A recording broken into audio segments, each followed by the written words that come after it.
اذان دے دیں.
أشهد أن لا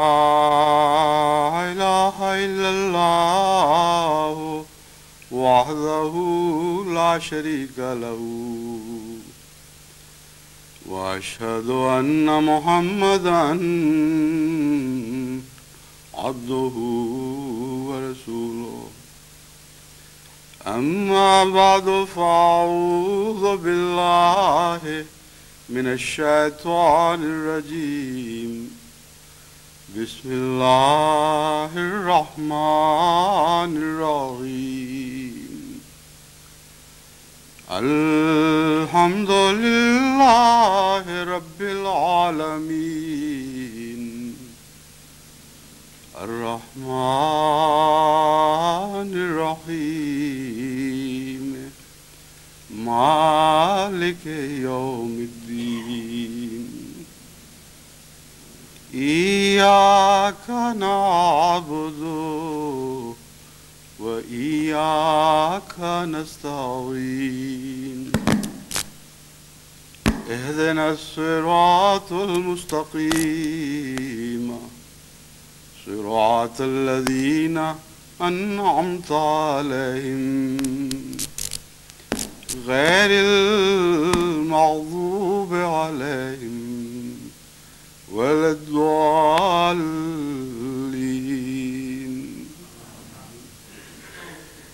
هو الله الذي لا إله إلا هو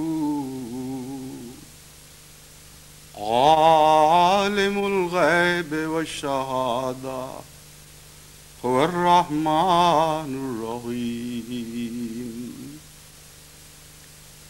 هو الله الذي لا إله إلا هو الملك القدوس السلام المؤمن المهيمن العزيز الجبار المتكبر سبحان الله عما يشركون هو الله الخالق البارئ المصور له الأسماء الحسنى يسبح له ما في السماوات والأرض وهو العزيز الحكيم.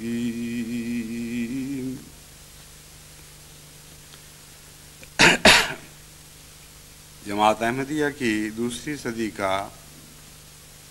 پہلا رمضان گزر رہا ہے اور آج ہم اس رمضان مبارک کے آخری عشرے میں داخل ہو رہے ہیں۔ یہ وہ عشرہ ہے جس میں حضرت اقدس محمد مصطفیٰ صلی اللہ علیہ وآلہ وسلم حضرت عائشہ رضی اللہ تعالی عنہا کی روایت کے مطابق راتوں کو زندہ کر دیا کرتے تھے۔ ویسے تو حضور اکرم صلی اللہ علیہ وآلہ وسلم کی ہر رات ہی زندہ رات ہوا کرتی تھی، اور حضرت عائشہ سے رضی اللہ تعالیٰ عنہ سے بڑھ کر اس بات کا اور کون گواہ ہو سکتا ہے؟ پھر وہ کیا خاص بات تھی جو آپ نے ان آخری راتوں میں دیکھی کہ وہ بے اختیار یہ کہنے پر مجبور ہو گئیں کہ رمضان مبارک کے آخری عشرے میں تو حضرت صلی اللہ علیہ وآلہ وسلم اپنی راتوں کو زندہ کر دیا کرتے تھے۔ پس مراد یہ ہے کہ آپ کی پہلی راتوں کی زندگی کے مقابل پر ایک ایسی نئی چمک ان راتوں میں آیا کرتی تھی کہ بے اختیار انسان یہ کہنے پر مجبور ہو جاتا تھا کہ گویا اب راتیں زندہ ہوئی ہیں۔ یہ فصاحت و بلاغت کا کمال ہے جو حضرت عائشہ صدیقہ رضی اللہ تعالیٰ عنہا نے حضور صلی اللہ علیہ وآلہ وسلم کے ہر رمضان مبارک کے ہر آخری عشرے کی تعریف میں بیان فرمایا۔ اس موقع پر میں نے سوچا کہ جماعت احمدیہ کو کس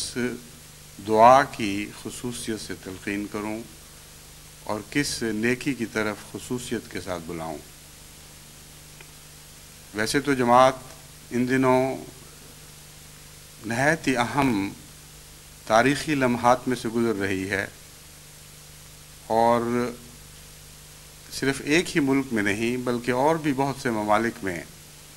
جماعت کو کئی قسم کے مصائب اور شدائد کا سامنا ہے۔ اور پہلا دھیان جو ذہن میں آتا ہے وہ یہی آتا ہے کہ ان مظلوم بھائیوں کی استقامت کے لیے دعا کی تلقین کی جائے، جو ان مصائب کا مردانہ وار مومنانہ صداقت کے ساتھ مقابلہ کر رہے ہیں، اور پھر ان کے دلوں کی ڈھارس کی دعا کی تلقین کی جائے،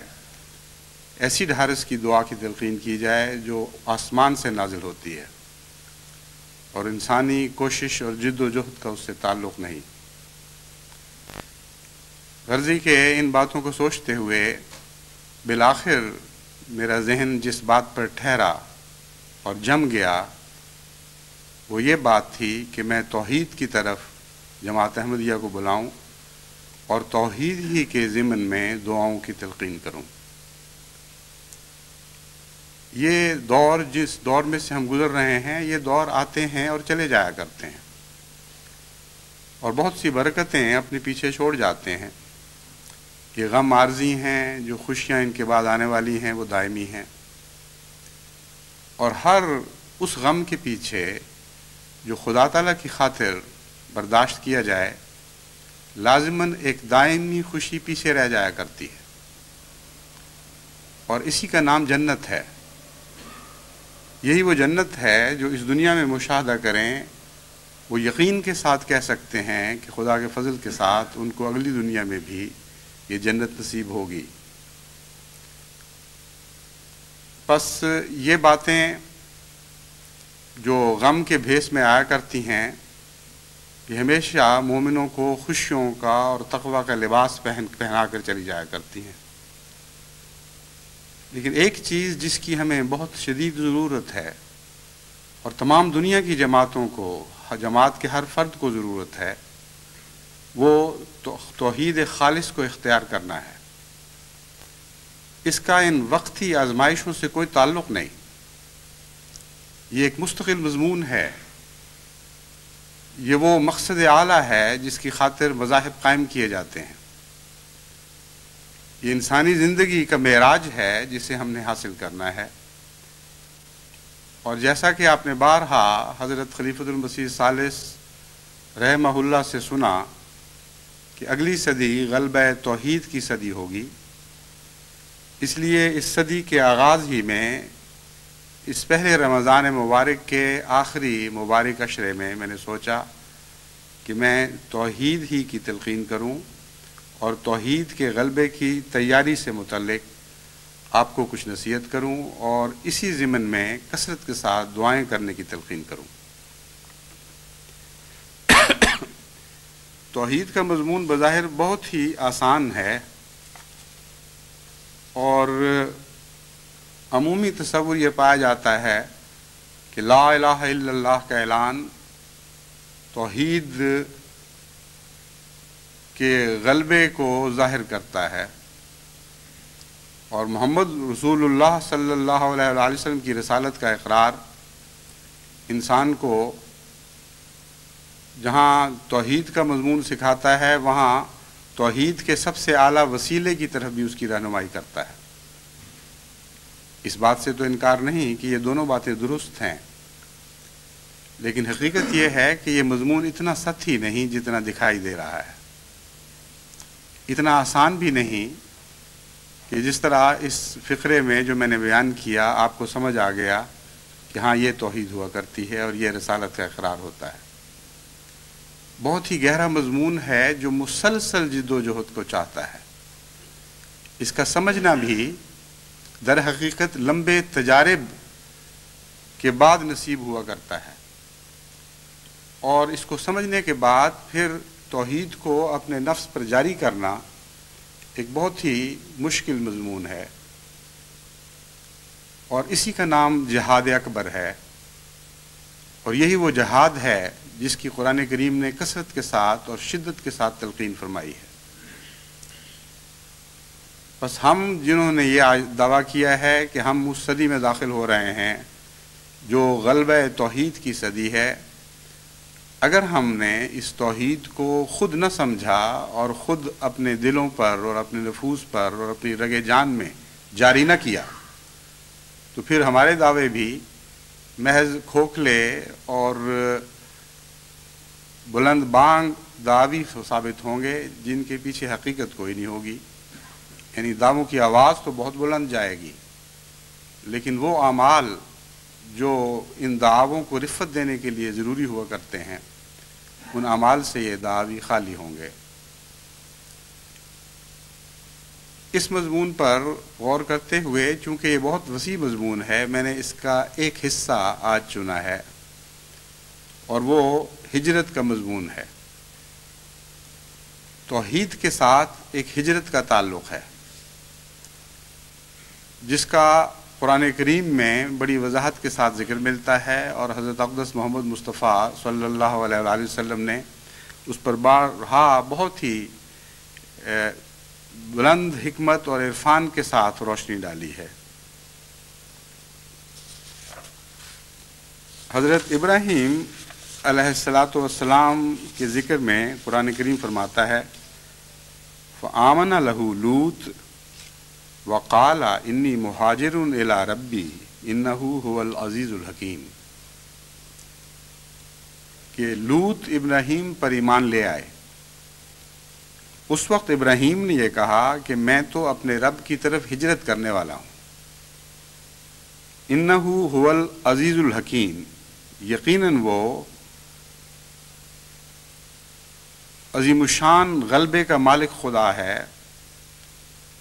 اور بہت ہی حکیم ہے، بہت معزز ہے اور بہت صاحب حکمت ہے۔ یہاں میں نے جو یہ ترجمہ کیا انی مہاجرن، میں ہجرت کرنے والا ہوں، عموماً یہی ترجمہ قرآن کریم کے تراجم میں ملتا ہے،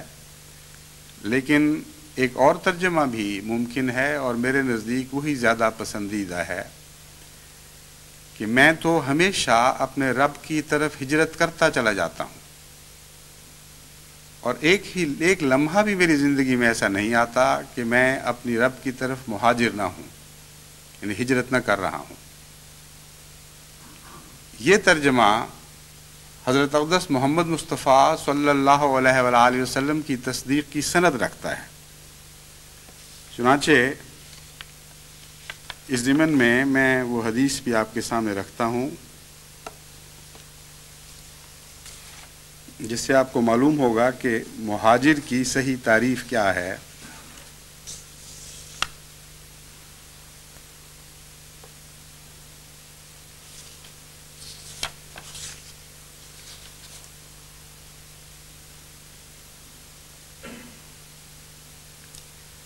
حضرت عبداللہ بن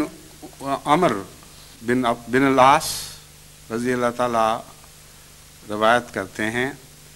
کہ آن حضرت صلی اللہ علیہ وآلہ وسلم نے فرمایا، ہجرت کی دو نشانیاں ہیں، ایک یہ ہے کہ تو برائیاں چھوڑ دے، اور دوسری یہ ہے کہ تو اللہ اور اس کے رسول کی طرف ہجرت کرے، اور یہ ہجرت اس وقت تک منقطع نہیں ہوگی جب تک توبہ قبول نہیں کی جاتی، اور توبہ اس وقت تک مقبول ہوتی رہے گی یہاں تک کہ سورج مغرب سے طلوع ہو۔ یعنی توبہ کی مقبولیت کا مضمون بھی ابدی ہے، اور یہ خیال کر لینا کہ کوئی ایسا وقت آئے گا انسانی زندگی پر جب اس کی توبہ قبول اور اس کے بعد اس کو مزید توبہ کی ضرورت نہ رہے گی، یہ ایسا ہی خیال ہے جیسے کوئی انسان سوچے کہ سورج مغرب سے نکل آئے گا۔ ہاں، حضرت صلی اللہ علیہ وآلہ وسلم نے جس سورج کے مغرب سے نکلنے کا ذکر فرمایا ہے وہ اور مضمون ہے۔ یہاں طرز بیان یہ ہے کہ جس طرح یہ ناممکن ہے کہ مادی سورج کبھی مشرق کو چھوڑ کر مغرب سے طلوع کر جائے، ویسے یہ بھی ناممکن ہے کہ انسان توبہ کی اس آخری حالت کو پا لے جس کے بعد کسی اور توبہ کی ضرورت باقی نہ رہے۔ اور چونکہ یہ ممکن نہیں ہے، اس لیے انسانی ہجرت کا سفر کبھی بھی طے نہیں ہو سکتا، کیونکہ اس کو حضور صلی اللہ علیہ وآلہ وسلم نے مقبولیت توبہ سے باندھ دیا۔ پس جب حضرت ابراہیم علیہ السلام یہ عرض کرتے ہیں خدا کے حضور، یا بندوں کو یہ بتاتے ہیں کہ انی مہاجرن، میں اپنے رب کی طرف مہاجر ہوں، تو اس سے مراد یہ ہے کہ میں ہر لمحہ اپنی زندگی کا ہر سانس خدا کی طرف ہجرت کر رہا ہوں۔ اس کا توحید سے کیا تعلق ہے؟ دراصل اس کا توحید سے بڑا گہرا تعلق ہے، اور توحید کا جو پہلا اعلان ہے، اعلان کا پہلا حصہ ہے، اس کے اوپر اس مضمون سے روشنی پڑتی ہے۔ آپ کہتے ہیں لا الہ الا اللہ، پہلے لا الہ کا اعلان ہے، پہلے اللہ کے ثبات کا اقرار نہیں۔ لا الہ کے بغیر اللہ تک پہنچنا ممکن ہی نہیں ہے، اور لا الہ کا مضمون یہ ہے کہ انسان ہر غیر سے خدا کی ہر غیر اللہ کو پہلے کل عدم کر دے، اور جب مصنوعی خدا مرنے لگیں اور ان کا خلا پیدا ہونا شروع ہو جائے تو کائنات میں ہر سمت میں سوائے خلا کے اور کچھ دکھائی نہیں دے گا، اور سہارے کے لیے خدا کی ذات کے سوا کچھ باقی نہیں رہے گا۔ یہ ہے توحید خالص۔ اور ہجرت کا مضمون یہ ہے کہ باری باری انسان اپنے نفس پر غور کرتے ہوئے، اس کا محاسبہ کرتے ہوئے، ان تمام موجودات سے بے نیاز ہوتا چلا جائے جن کی طرف وہ مشکل کے وقت اور ضرورت کے وقت جھکا کرتا ہے۔ ویسے تو خدا کی کائنات سے کوئی بے نیازی ممکن نہیں، لیکن یہ ایک مانوی کیفیت ہے یعنی ظاہری طور پر بے نیاز نہ ہوتے ہوئے بھی حقیقی اور عارفانہ طور پر ایک انسان ایک چیز سے بے نیاز ہو سکتا ہے۔ بسا اوقات کسی چیز سے تعلق رکھتا ہے، لیکن وہ چیز اگر اس سے تعلق توڑ لے تو اس کو کوئی بھی فرق نہیں پڑتا۔ ان معنوں میں خدا تعالیٰ بے نیاز ہے، ان معنوں میں بے نیاز نہیں کہ اس کا کسی چیز سے تعلق نہیں۔ تو جب خدا کا اپنی کائنات کے ہر ذرے اور ہر وجود سے ایک گہرا تعلق ہے تو ہم اسے بے نیاز کیسے کہہ سکتے ہیں؟ انہی معنوں میں کہ وہ چیز اگر خدا سے روگردانی کرے، اس سے تعلق توڑے، تو خدا تعالیٰ کی ذات کو اس سے کوئی فرق نہیں پڑتا۔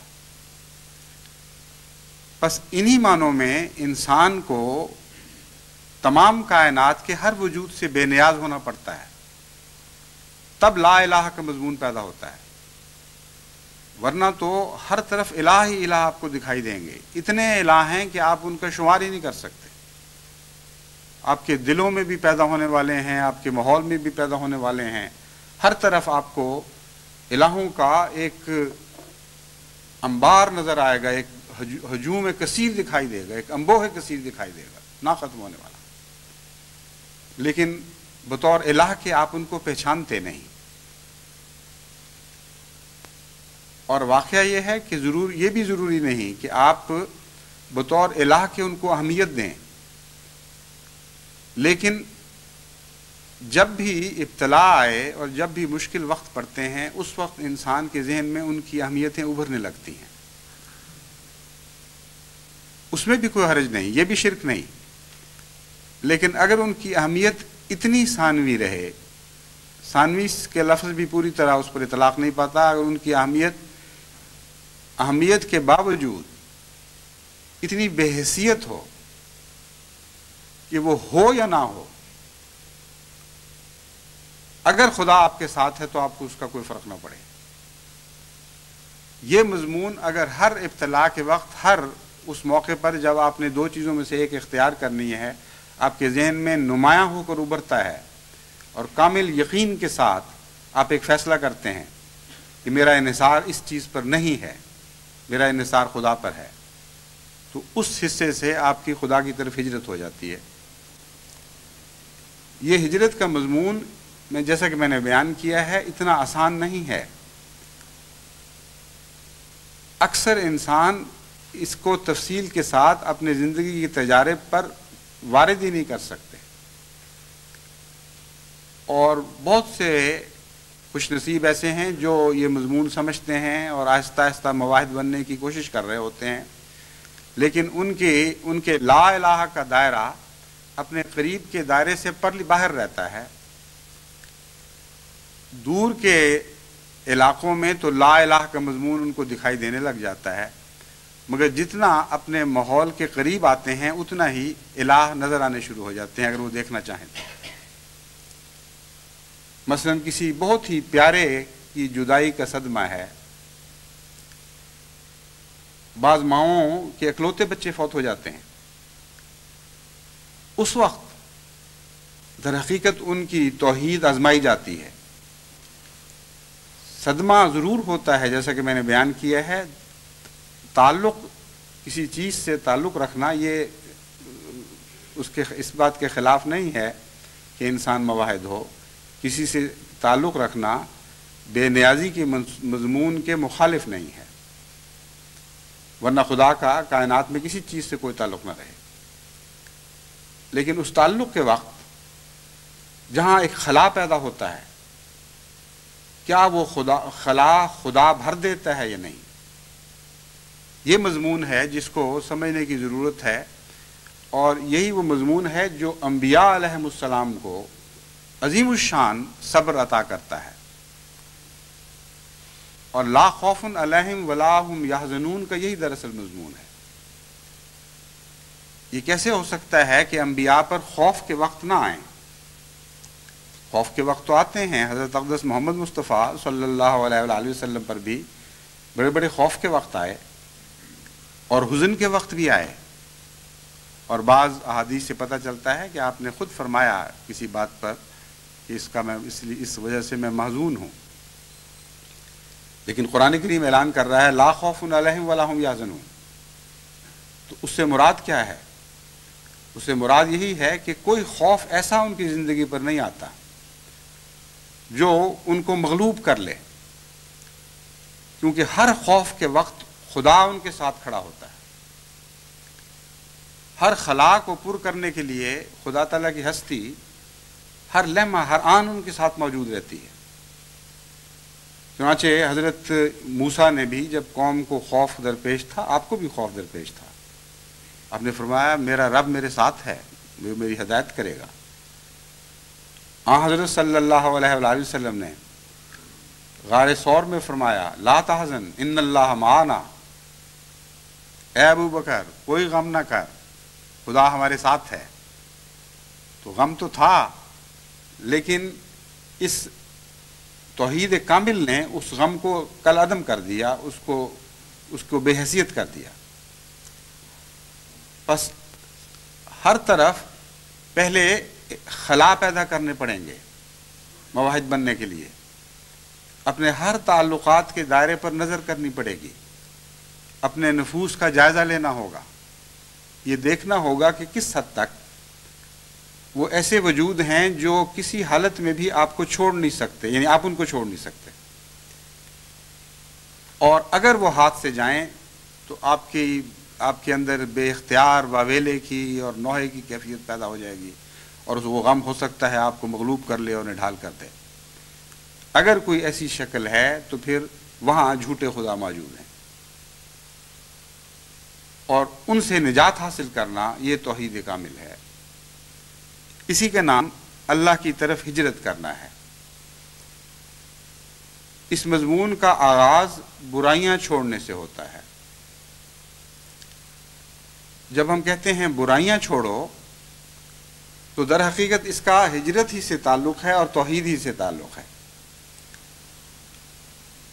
اب برائیوں کے اوپر آپ جب غور کریں کہ آپ کیوں ان کو نہیں چھوڑتے، تو ہر تجزیے کے وقت یہ بات سامنے آئے گی کہ ایک چھوٹا سا بت ہے جس کی آپ پوجا کر رہے ہیں، عمدن بالارادہ نہ صحیح، غیر ارادی طور پر ہی صحیح، ایک نفس کی مجبوری کی حالت کے طور پر ہی صحیح، بعض عادتوں کے آپ غلام بن چکے ہیں، مجبور ہو گئے ہیں، لیکن وہ بت بہرحال اپنی جگہ قائم رہتے ہیں۔ اس لیے وہ شخص جو مواحد کامل نہ ہو وہ کبھی بھی برائیوں سے نجات حاصل نہیں کر سکتا۔ بس وہ جتنی نصیحتیں میں نے جماعت کو کی ہیں نئی صدی میں داخل ہونے کے لیے، ان کا دراصل توحیدی سے تعلق ہے۔ بارہا میں نے کہا کہ اپنے چھوٹوں سے شفقت کا سلوک کریں، اپنے گھروں کو جنت نشان بنائیں، اپنی بیچاری مظلوم بیویوں کو بھی خیال کریں، وہ بھی کسی کی بیٹیاں تھیں، ناز و نام سے پلنے والی، آپ کے ہاتھ آپ کے زیر اثر آ گئیں، ان کو اس حالت میں نہ چھوڑیں کہ فرعون کی بیوی کی طرح ان کے دلوں سے دعائیں نکلیں کہ اے خدا ہم مظلوم اور مجبور ہیں، ہمارا کوئی اختیار نہیں ہے، تو ہمیں ان مظالم سے بچا۔ یہ ساری باتیں اور اس کے علاوہ بے شمار معاشرے کی برائیاں ہیں جن کو میں نے گزشتہ چند سالوں میں ایک ایک کر کے لیا اور جماعت کے سامنے رکھا۔ ان باتوں کو کچھ چھوڑنے والے خوش نصیب بھی ہیں، لیکن بہت سے ایسے ہیں جو آج تک ان کو چھوڑ نہیں سکے۔ ہزاروں لاکھوں ایسے دکھ ہیں جماعت میں ابھی تک جو میری طرف منتقل ہوتے رہتے ہیں۔ کوئی مظلوم ہے، کسی کے پیسے کھائے گئے ہیں، کسی کی جائیداد چھینی گئی ہے، کسی کو دوسرے اور طریق سے حقوق سے محروم کیا گیا ہے، کسی بیوی نے خاوند سے بدسلوکیاں کی ہیں، کسی خاوند نے بیوی سے بدسلوکیاں کی ہیں، کوئی ماں باپ ہیں جو بچوں کے حقوق ادا نہیں کر رہا ہے، ان کے ساتھ مناسب شفقت اور رحمت سے پیش نہیں آ رہا ہے، کچھ بچے ہیں جو ماں باپ سے باغی ہو رہے ہیں، کچھ ماں باپ ہیں جو نرمی کو اس حد تک پہنچا دیتے ہیں کہ بچوں میں برائیاں سرایت کرتی چلی جاتی ہیں، وہ خدا سے بھی غیر ہوتے چلے جاتے ہیں، ان کو کوئی فکر نہیں ہوتا۔ یہ سارے جتنے مظاہر ہیں یہ شرک کے مظاہر ہیں، اور جب تک جماعت توحید پر قائم نہیں ہوتی اس وقت تک ان مصائب اور ان برائیوں سے نجات ممکن نہیں ہے۔ اور نجات حاصل کرنے کے لیے جیسا کہ میں نے پہلے کہا تھا اپنے شعور کو زیادہ تیز کریں اور اپنے مطالعے کو وسیع بھی کریں اور گہرا بھی کریں، دور کی نظر بھی رکھیں اور قریب کی نظر بھی رکھیں۔ مشکل یہ ہے کہ روحانی طور پر بھی انسان کو کم و بیش ویسی ہی بیماریاں لاحق ہوتی ہیں جیسے جسمانی طور پر لاحق ہوا کرتی ہیں۔ میں نے دیکھا ہے جیسے مادی دنیا میں بعضوں کی دور کی نظر کمزور ہوتی ہے اور بعضوں کی قریب کی نظر کمزور ہوتی ہے، روحانی دنیا میں بھی بعین ہی یہی نظارے ملتے ہیں۔ بعض لوگوں کو وہ خطرات دکھائی نہیں دیتے روحانی جو کچھ فاصلے پر کھڑے ہوں، آئندہ آنے والی نسلوں کو درپیش ہونے والے ہوں، ان سے بالکل وہ لوگ اندھے رہتے ہیں۔ جب خطرات آ جاتے ہیں، سر پر پہنچ جاتے ہیں، بعض اوقات گھیرا ڈال لیتے ہیں، اس وقت ان کو دکھائی دینے لگتے ہیں۔ بعضوں کو کی قریب کی نظر اندھی ہوتی ہے، دور کی تیز ہوتی ہے، وہ دور کے خطرات بھی دیکھ لیتے ہیں، اپنے ماحول کی دور دور کی برائیاں بھی دیکھ لیتے ہیں، اور خاص طور پر غیروں کی برائیاں دیکھنے میں تو نظر اتنی تیز ہوتی ہے کہ انسان حیرت سے ان کی نظر کی تیزی کو دیکھتا ہے کہ باریک سے باریک برائیاں جو ابھی ظاہر بھی نہیں ہوتی وہ ان کو دکھائی دینے لگ جاتی، اور جتنا قریب آتے جائیں اتنی نظر اندھی ہوتی چلی جاتی ہے۔ نہ اپنی برائی دکھائی دیتی ہے، نہ اپنی بیوی کی، نہ اپنی بیٹیوں کی، نہ اپنے بیٹوں کی، نہ اپنے پوتوں پڑپوتوں کی، نہ اپنے دوستوں کی۔ بس اس قریب کے ماحول میں سب کچھ ٹھیک ہے، باہر نکلتے ہی نگاہ تیز ہو جاتی ہے۔ تو جب تک آپ اپنی نگاہ کو تیز نہ کریں اور دور کی نظر کو بھی تیز نہ کریں اور قریب کی نظر کو بھی تیز نہ کریں اور اپنی فراست کو روشنی نہ عطا کریں، اس وقت تک آپ کو یہ بت دکھائی نہیں دیں گے، اور جب بت دکھائی ہی نہیں دیں گے تو آپ ان کو توڑیں گے کیسے؟ اس لیے اس صدی کی سب سے اہم ذمہ داری یہ ہے کہ ہم توحید کامل کے مضمون کو سمجھیں اور اس کے ساتھ چمٹ جائیں اور اس کے ساتھ وابستہ ہو جائیں۔ قرآن کریم کے مطالعہ سے بارہا یہ بات سامنے آتی ہے کہ ہماری جتنی مشکلات اور جتنی مصیبتیں ہیں ان کا حل توحید ہے، اور توحید آپ کے سارے مصائب کا ازالہ کرنے کے لیے کافی ہے۔ وہ مصائب اور وہ مشکلات جو جماعت کو درپیش ہیں، اگر جماعت بڑی شدت اور قوت کے ساتھ توحید کے مضمون کو پکڑ کر بیٹھ جائے تو وہ ساری مصیبتیں دور ہو جائیں گی۔ خدا تعالیٰ نے یہ وعدہ فرمایا ہے قرآن کریم میں کہ میں موحدین کے مقابل پر مشرکوں کو نہیں جیتنے دوں گا۔ کامل غلبے کا یقین دلایا ہے موحدین کو، اور بار بار اس مضمون کو بیان فرمایا کہ ممکن ہو ہی نہیں سکتا کہ مشرک موحدین پر غالب آ جائیں۔ اور چونکہ انبیاء کی جماعتوں کے دشمن خواہ منہ سے توحید کا اقرار کرنے والے ہوں، فی الحقیقت وہ مشرک ہو چکے ہوتے ہیں۔ اس وقت اس مضمون کی تفصیل میں جانے کا ذکر نہیں، آئندہ جب اس مضمون کو چھیڑوں گا تو پھر میں آپ کو بتاؤں گا کہ کس طرح 2 اور 2 4 کی طرح یہ دکھایا جا سکتا ہے کہ یہ جتنے بھی سچائی کے دشمن ہوتے ہیں وہ اپنے وقت میں مشرک ہو چکے ہوتے ہیں، ان کی ہر بات میں شرک داخل ہو چکا ہوتا ہے۔ بس شرک کے مقابل پر توحید کی طرف دوڑنا یہ ہجرت ہے، اور یہ وہ دراصل روحانی ہجرت ہے جس کی قرآن کریم میں بار بار تاکید فرمائی گئی۔ اس کے بغیر خالی جسمانی ہجرت کوئی بھی حقیقت نہیں رکھتی۔ اول ہجرت یہ ہے، اور یہ ہجرت اگر ہو جائے تو پھر انسان مقام محفوظ میں داخل ہو جایا کرتا ہے، ورنہ آج کل تو جسمانی ہجرت کے راستے ویسے ہی مسدود ہیں۔ آج کل کے زمانے میں ایسے ایسے قوانین بن گئے ہیں کہ کبھی اپنے وطن والے آپ کو ہجرت نہیں کرنے دیتے، کبھی دوسرے قبول نہیں کرتے۔ ہزار مصیبتوں میں سے گزر کر بعض دفعہ بعض لوگ فریب دہی سے کام لے کر پھر ہجرت کرتے ہیں۔ اب وہ خدا کی خاطر ہجرت تو نہیں ہو سکتی۔ کہیں قرآن کریم میں آپ کو فریب اور ہجرت کا مضمون اکٹھا نہیں ملے گا۔ وہ ہجرت اپنی تن آسانی کے لیے ہو سکتی ہے، بعض جسمانی مصیبتوں سے بھاگنے کے لیے ہو سکتی ہے، رزق کی کشائش کی خاطر ہو سکتی ہے، مگر یہ وہ ہجرت نہیں ہے جس کا قرآن کریم نے ہجرت الی اللہ کے طور پر ذکر فرمایا ہے۔ یہ وہ ہجرت نہیں ہے جس کا مضمون حضرت صلی اللہ علیہ وآلہ وسلم نے بارہا مختلف رنگ میں کھول کے ہمارے سامنے پیش فرمایا، اور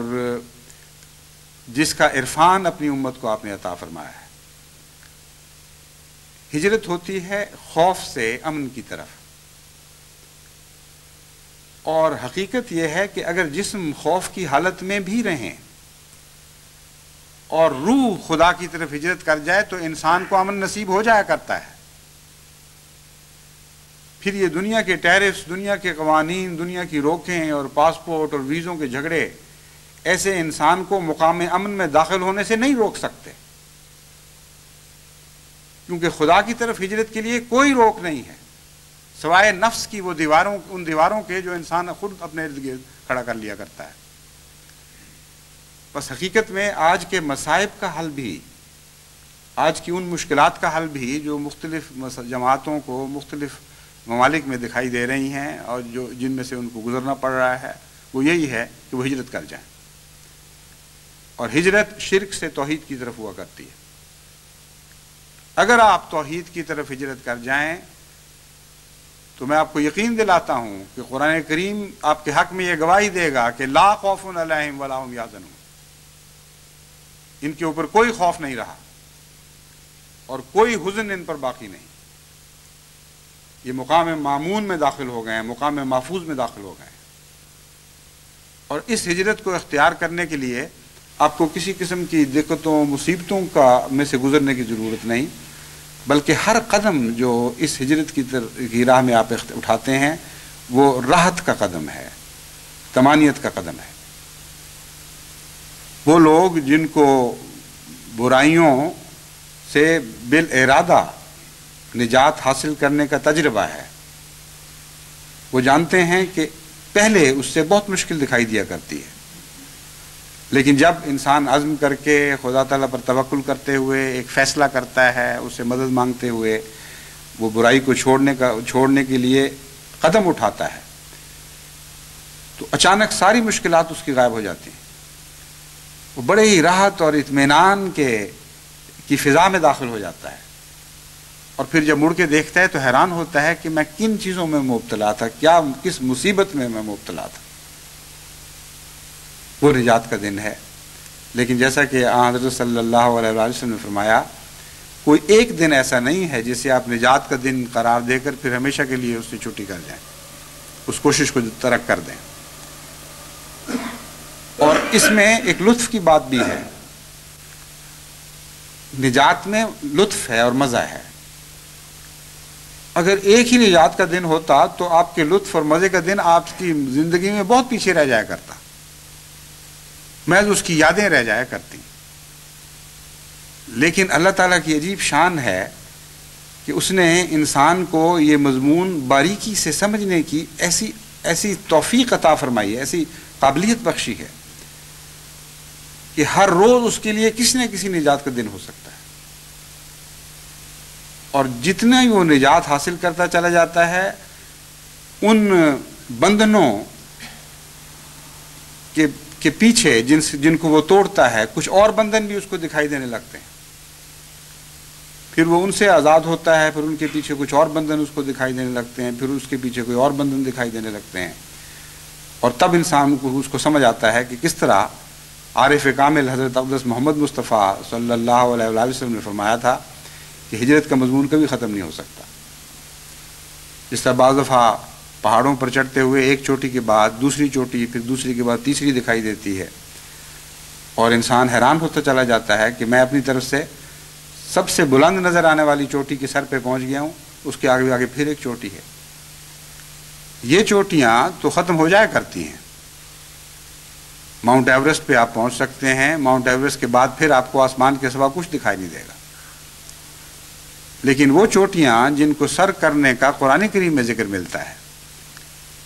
وہ ہجرت اور توبہ کی چوٹیاں، یہ نہ ختم ہونے والی ہیں، تمام عمر کا سفر ہے، لیکن اس سفر کے ساتھ ہر دفعہ جب ایک چوٹی کو سر کرتے ہیں تو ایک عجیب راحت محسوس کرتے ہیں، ایک عجیب لذت پاتے ہیں۔ یہ لذتیں آپ کی زندگی میں پیچھے نہیں رہا کرتی، بلکہ آپ کا ساتھ دیتی چلی جاتی ہیں، اور ہر لذوں کا تنوع اس کے ساتھ آیا کرتا ہے۔ ہر بدی سے نجات کا ایک اپنا لطف ہے، اس میں اس کا ایک اپنا مزہ ہے، جو دوسری بدیوں کے نجات کا نہیں ہے، بلکہ اور قسم کی لذت آپ کو نصیب ہوتی ہے۔ اور یہ تجربہ اگر آپ اختیار کریں کانشیسلی، یعنی بالارادہ، تو پھر آپ کو پتہ لگے گا کہ میں کیا کہہ رہا ہوں۔ بعض دفعہ انسان میکینیکلی، یعنی رسمی طور پر، اور جس طرح ایک مادی چیز کے ساتھ ایک انسان سلوک کرتا ہے، بعض بدیاں چھوڑ دیا کرتا ہے بغیر کسی روحانی تجربے کے۔ یہاں پچھلے دنوں ٹیلی ویژن کے اوپر ایسے پروگرام آ رہے تھے کہ اب یہ تمباکو نوشی ترک کرنے کا ہفتہ ہے، اور بعض لوگ بتا رہے تھے کہ ہم نے تمباکو نوشی ترک کی اور اس طرح ہم ان تجربوں میں سے ہم گزرے، اور بعض نے اپنی لذتوں کا بھی بیان کیا۔ لیکن جو ہجرت الی اللہ کی خاطر بدیاں ترک کی جاتی ہیں، ان کی لذتیں اس سے بہت زیادہ عظیم الشان ہوا کرتی ہیں۔ وہ عام آدمی تصور بھی نہیں کر سکتا کہ وہ لذتیں کیا ہیں۔ اس لیے اس ارادے اور اس واضح احساس اور شعور کے بغیر تو ہر انسان کوئی نہ کوئی بدی چھوڑتا ہی ہے۔ میں کہتا ہوں کہ توحید کے مضمون کو سمجھ کر اس کے ساتھ وابستہ کر کے اپنی بدیاں چھوڑنے کا پروگرام بنائیں اور اللہ کی طرف ہجرت اختیار کریں۔ یہ ہجرت اگر آپ اختیار کریں، اور میں امید رکھتا ہوں کہ جماعت میں ہزاروں لاکھوں ایسے ہوں گے جو ہمیشہ اس ہجرت کی طرف کوشش کرتے رہتے ہیں، لیکن اگر اس کی رفتار کو تیز کر دیں، اگر بالارادہ اپنا محاسبہ شروع کریں اور بتوں کی نشاندہی کریں، اور پھر ان بتوں کو توڑیں اور ابراہیمی صفات کو اپنے اندر جاری کریں، پھر قرآن کریم کو پڑھیں اور دیکھیں کہ قرآن کریم جب ابراہیم کی بت شکنی کا ذکر کرتا ہے، کیوں اس شان سے ذکر کرتا ہے، وہ بت شکنی ہوتی کیا ہے، تب آپ کو معلوم ہوگا کہ توحید کامل کا مضمون کتنا عظیم الشان اور کتنا سر بلند کرنے والا ہے، یعنی سروں کو بلند کرنے والا ہے، اور اس کا عجز کے ساتھ بھی تعلق ہے اور سربلندی کے ساتھ بھی تعلق ہے۔ اور بعض دفعہ یہ دونوں کیفیتیں بیک وقت جمع ہو جایا کرتی ہیں۔ مجھے پہاڑوں پر چڑھنے کا بڑا ہمیشہ سے شوق رہا ہے بچپن میں، اب تو وقت نہیں ملتا، لیکن میں ہچ ہائکنگ بھی کیا کرتا تھا اور پہاڑوں پر بھی چڑھتا تھا۔ مجھے پتہ ہے کہ سربلندی کے ساتھ ایک انکسار بھی عطا ہوا کرتا ہے۔ جب انسان کسی بلند چوٹی کو سر کرتا ہے تو اس وقت روح خدا کے آسیانے پہ بچ جایا کرتی ہے، اپنی بے حقیقتی، اپنی بے بذاتی، اپنی بے بسی انسان پر غالب آ جایا کرتی ہے۔ اس وقت تکبر کی بجائے کہ ہم اتنی بلندی پہ پہنچ گئے ہیں، اس وقت اپنی حیثیت کی بے بذاتی کا احساس ہوتا ہے، اپنی بے بسی کا اور کم مائگی کا احساس ہوتا ہے۔ بس توحید کامل کا سفر بہت ہی عظیم الشان سفر ہے، اور ناقابل بیان لذتیں اپنی راہوں کی ہر منزل پر رکھتا ہے آپ کے لیے۔ صرف آپ نے آگے بڑھنا ہے اور ان لذتوں سے فیضیاب ہونا ہے، اور یہ کوئی مشکل بات نہیں ہے۔ خدا پر توکل کرتے ہوئے، دعائیں کرتے ہوئے آپ کے لیے لازم ہے کہ آپ یہ سفر اختیار کریں۔ اگر یہ نہیں کریں گے تو آپ نہ مصائب سے نجات حاصل کر سکتے ہیں، نہ دنیا پہ کسی قسم کا حقیقی غلبہ حاصل کر سکتے ہیں۔ عددی غلبہ کوئی حقیقت نہیں رکھتا جب تک اس عددی غلبے کے پیچھے غلبہ توحید نہ ہو، اور غلبہ توحید نعرہ تکبیر کو بلند کرنا نہیں ہے، بلکہ غلبہ توحید اس مضمون کا نام ہے جو میں آپ کے سامنے رکھ رہا ہوں۔ پہلے توحید سے اپنے نفس کو مغلوب کر لیں، اپنی ذات میں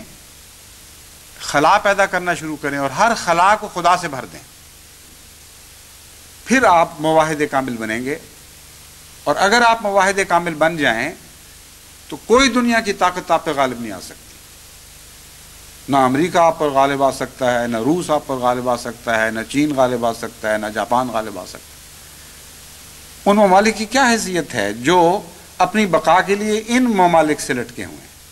وہ کیسے آپ پر غالب آ سکتے ہیں؟ اس لیے ایک ہی امن کا رستہ ہے، تیزی کے ساتھ اس امن کی طرف دوڑیں،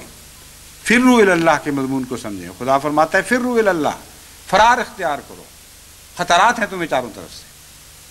ان خطرات سے بچنے کے لیے خدا کی طرف بھاگو، اور وہ خدا کہاں ہے؟ وہ آپ کے نفس میں موجود ہے، آپ کی حبل ورید سے آپ کے حبل ورید سے بھی قریب تر ہے، اس میں ڈوبنے کی ضرورت ہے، اس میں نہا ہونے کی ضرورت ہے۔ اور محض یہ کہنا کافی نہیں کہ میں خدا میں ڈوب گیا اور میں خدا میں نہا ہو گیا، کیونکہ یہ سارے جھگڑے اور دلدر لے کر انسان خدا میں نہیں ڈوب سکتا۔ جس طرح بعض دفعہ آپ نے دیکھا ہے باہر سے واپس آتے ہیں سفر کر کے، شکار کر کے، یا ویسے گندی سڑکوں سے کیچڑ سے گزرتے ہوئے، تو اپنے گھر میں بھی آپ ان بوٹوں کے ساتھ داخل نہیں ہوا کرتے، بعض دفعہ اس لباس کے ساتھ بھی داخل نہیں ہوا کرتے۔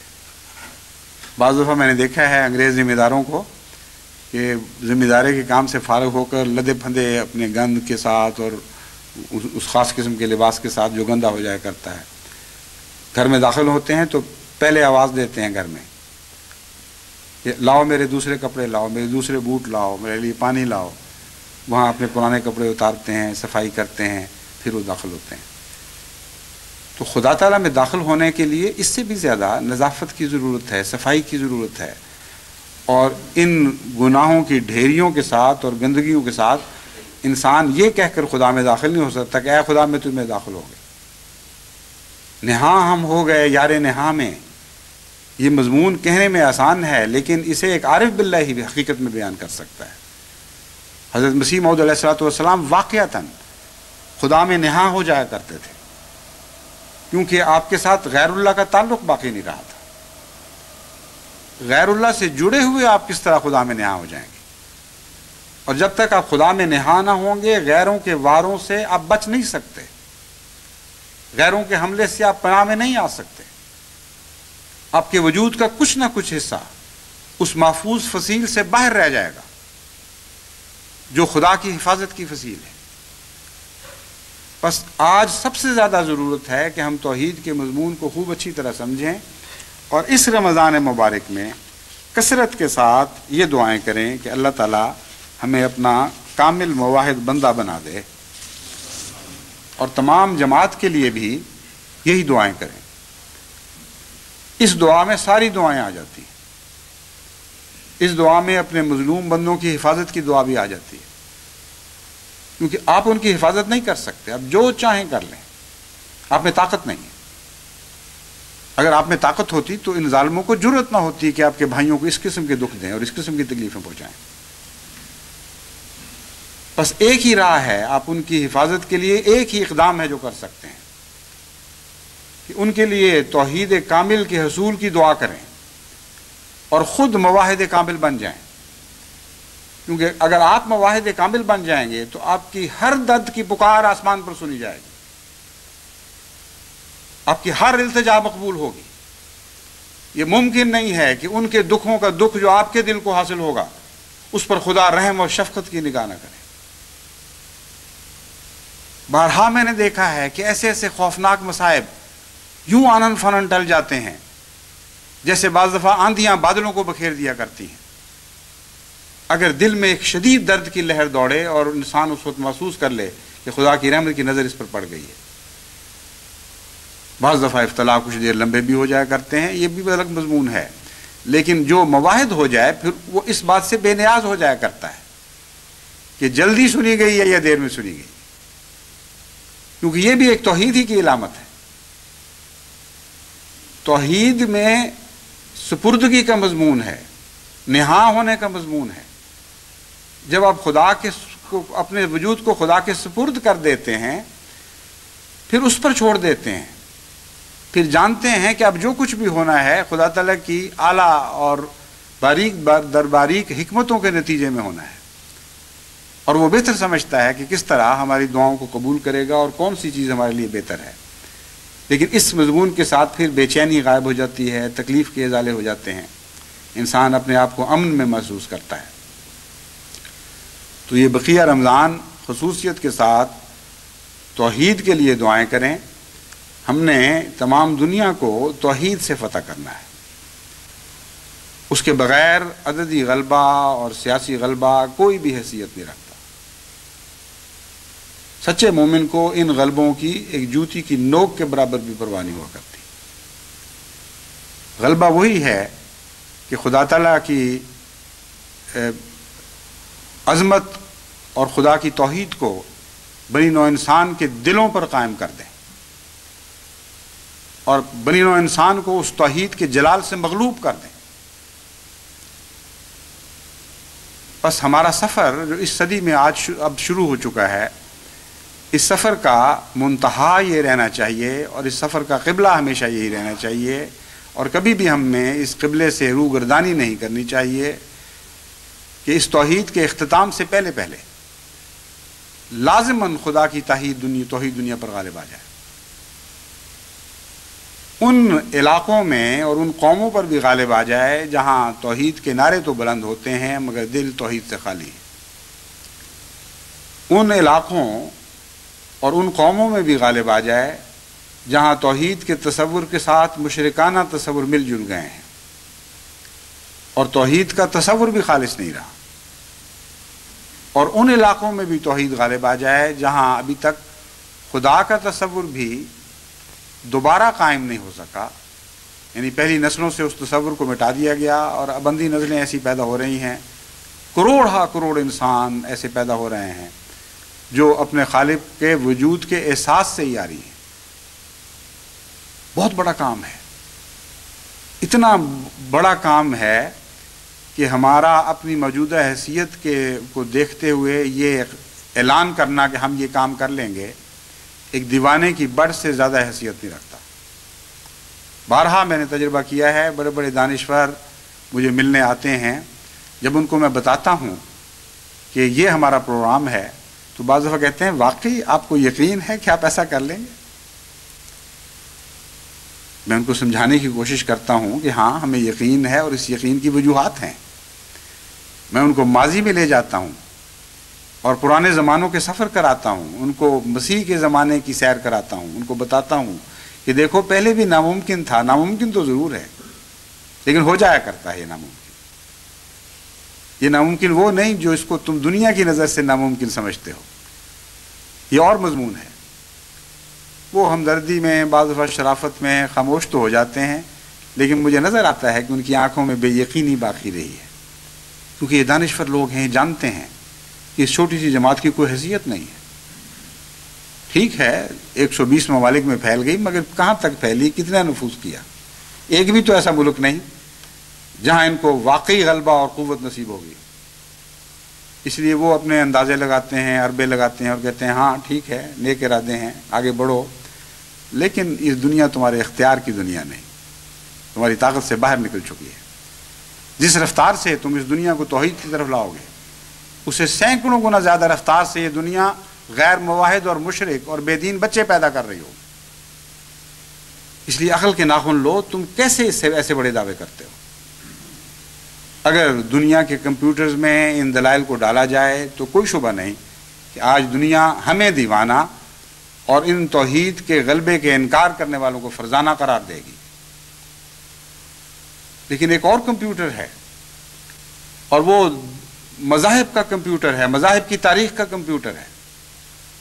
وہ تقدیر الہی کا کمپیوٹر ہے. اس میں اگر آپ یہی واقعات ڈالیں اور یہی موازنے کریں تو ہمیشہ یہ جواب آئے گا کہ یہ دیوانے، یہ کمزور جن کو دنیا سمجھتی ہے کہ آج نہیں تو کل مٹا دیے جائیں گے، انہوں نے ضرور غالب آنا ہے. اور یہ بلند بانگ دعوے جو تمہیں دکھائی دیتے ہیں یہ ضرور سچے نکلیں گے، اس لیے کہ توحید کا مضمون ہی ایسا ہے. غالب نے کہا ہے کہ عشرت قطرہ ہے دریا میں فنا ہو جانا، درد کا حد سے گزرنا ہے دوا ہو جانا ہے.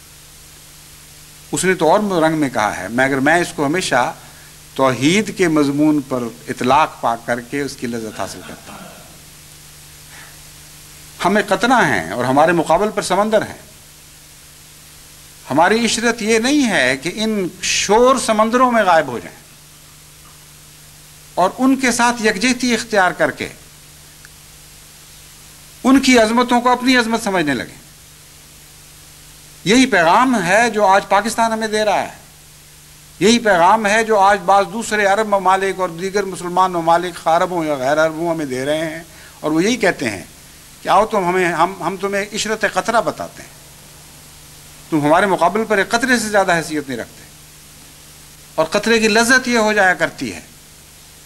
کہ وہ سمندر میں غرق ہو جائے اور اپنے وجود کو، اپنی انفرادیت کو کھو دے. پھر تم ہم جیسے ہو جاؤ گے، ہماری موجوں کے ساتھ موجیں مارو گے،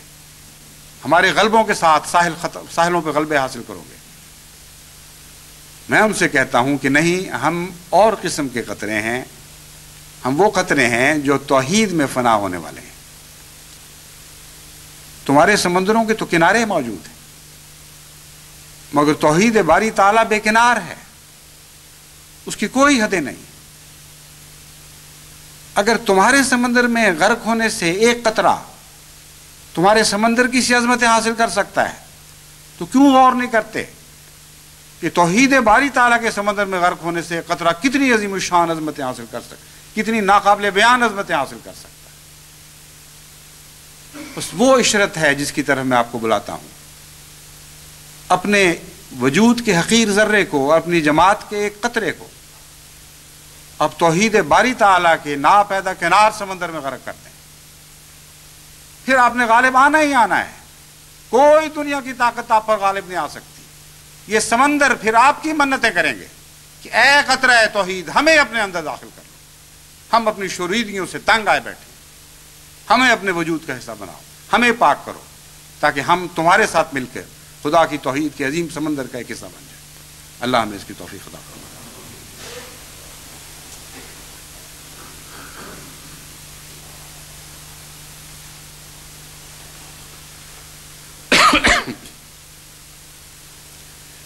الحمد للہ نحمدہ ونستعینہ ونستغفرہ ونؤمن بہ ونتوکل علیہ ونعوذ باللہ من شرور انفسنا ومن سیئات اعمالنا من یہدہ اللہ فلا مضل له ومن يضلله فلا هادي له ونشهد أن لا إله إلا الله وحده لا شريك له ونشهد أن محمدا عبده ورسوله. عباد اللہ رحمکم اللہ، ان اللہ یامر بالعدل والإحسان وإیتاء ذی القربى وینہی عن الفحشاء والمنکر والبغی یعظکم لعلکم تذکرون. اذکروا اللہ یذکرکم وادعوہ یستجب لکم ولذکر اللہ اکبر.